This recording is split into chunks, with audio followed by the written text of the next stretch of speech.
It began with a South Korean pressing. 70 copies later, I'm still obsessed with Led Zeppelin's Swan Song. In Through the Outdoor, their final studio album, is packed with untold stories, fun facts, and great songs, of course. This is episode 1 in the life of a Zeppelin collector, chasing meaning, not numbers, through the band's last chapter.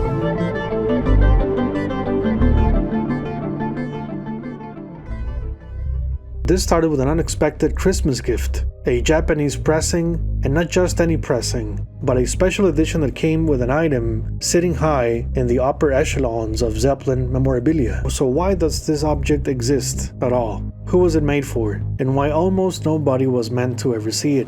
Let's go back to August 1979. Led Zeppelin played their second show at Knebworth on the 11th, debuted 2 cuts from the new album on stage, and fans couldn't wait to get their hands on it. In the Neolithic caves in Peru, they've been finding a lot of coloured drawings on the walls, and along with the coloured drawings, they also found a new album cover. As you've no doubt read the reviews, it's tremendous. You can imagine. It's called In Through the Outdoor, which is one of those methods of entry that proves to be harder than one would originally expect. Released on the 15th, In Through the Outdoor went to number 1 on Billboard within a month. Alongside the standard promotional push, cutout displays, banners, posters, and t-shirts, there was a quieter, far more exclusive item produced specifically for the Japanese market through the Warner Pioneer Corporation, the same company that oversaw Deep Purple's Made in Japan recording. This was not Warner Pioneer's first Zeppelin merchandise attempt, with some 1977 items, a sticker plus a couple of vinyl carrying bags with both the band's name and their rock and roll colleagues. They say they tried a meatloaf bag, but nobody wanted it. For 1979, they included a promotional poster from the band's July photo session at Knebworth, which remains the official imagery from this era. Customers received a promotional notepad or letterpad housed in a brown envelope, just like the album's brown paper bag, featuring the Swan Song logo and track listing on the back. Inside was an imposing black letterpad, intended for notes, impressions, and internal use. We can speculate this was for both the buying public and media personnel. It's not hard to think radio DJs writing to-do lists on these. That and their late 70s supply of late 70s lifestyle choices. This remained a Japan-only item, was never reprinted for the studio recordings box set nor the 2015 deluxe edition, and over time became the stuff of legend, something I assumed I'd never encounter at a record fair or in the wild.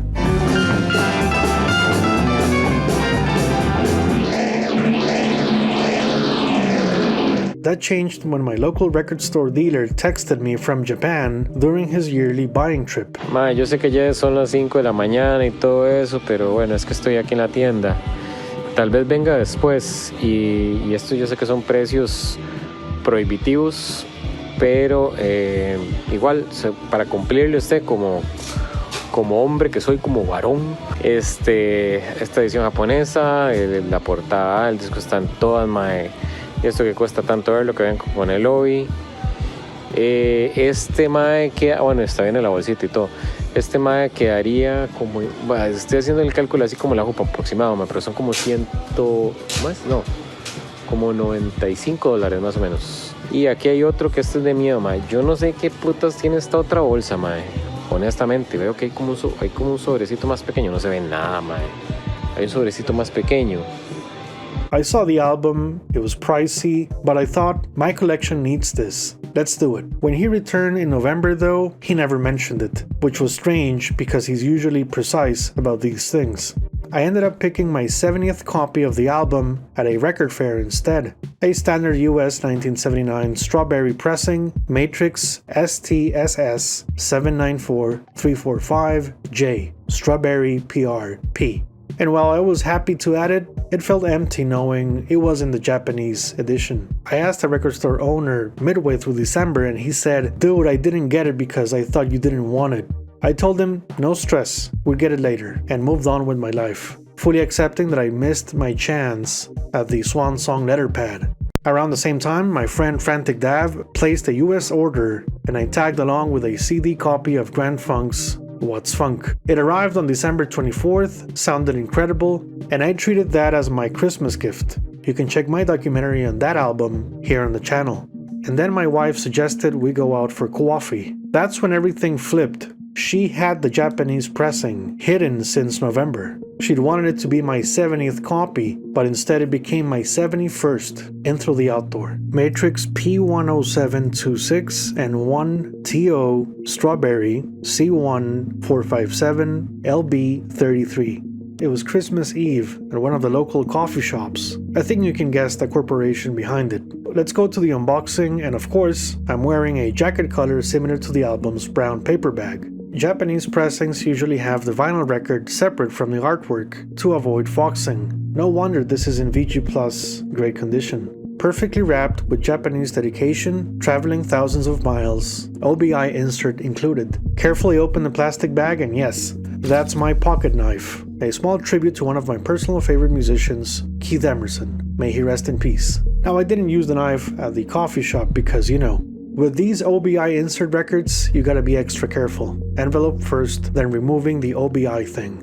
Crazy how this red paper works so well for aesthetics and for record store owners because it jacks up the price, but nevertheless, a Japanese trademark that we the fans appreciate. So this is a pristine condition sleeve variant A. I'm always amazed at the artwork. The photographs speak for themselves. Back cover is the variant D perspective, this being the lady laughing next to the guy at the piano. Thankfully, the black and white insert hasn't been watercolored, so this is really a 1979 time capsule, unaltered. We got some lyrics sheet with a Led Zeppelin career profile in Japanese. The lyrics come in handy trying to understand some of Robert's vocals in the mix.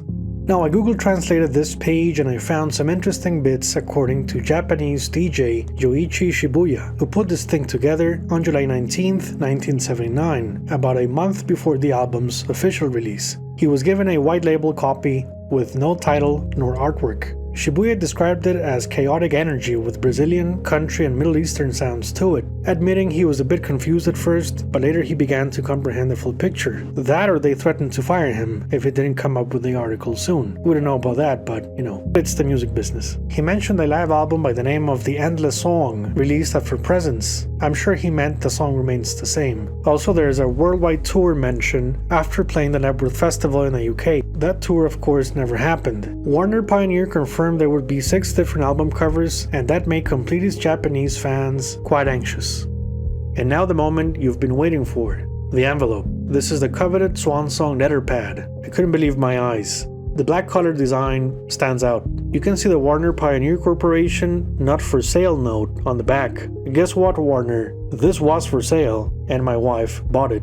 Going through the pages, I thought I should write down the list of all 71 copies of the album, Matrix numbers included. But maybe I shouldn't, right? And just leave it as it is. A piece of history now in my hands. I definitely felt I wanted to do another documentary on the album just because.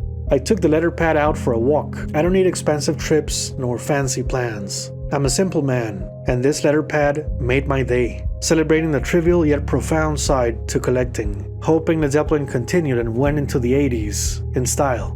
But we can't escape reality. 1979 was the year the band released their brand new album, never thinking it would all crash down by September 1980. They picked up the pieces and called it quits by December. They couldn't go on as they were without John Bonham.